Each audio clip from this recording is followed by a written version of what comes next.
Analyzer. Ayan o, nakalagay, bad battery. Ayan o, life 27.3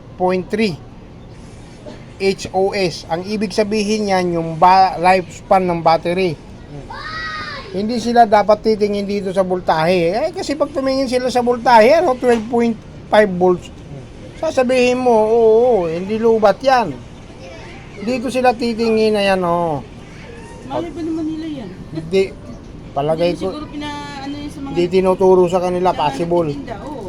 Yung nagturo, yung nag-testing niyan, yung dealer doon sa loob. Oh, wala namang alam yun. Sigurado ako. Siyempre, ang nakakaalam na yung Ito. talaga na anong mekaniko. Tingnan mo ito.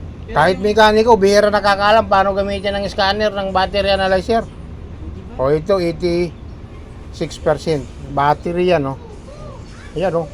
State of health. Ito yung buhay ng battery, pero subukan natin i-charge.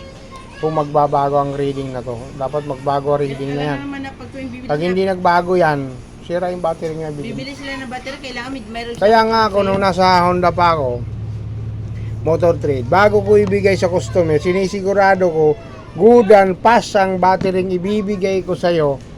Alam mo ko bakit? Kasi baka mamaya good for 6 months lang, 3 months yan. Buti kung murang battery na to. 2650 pa lang.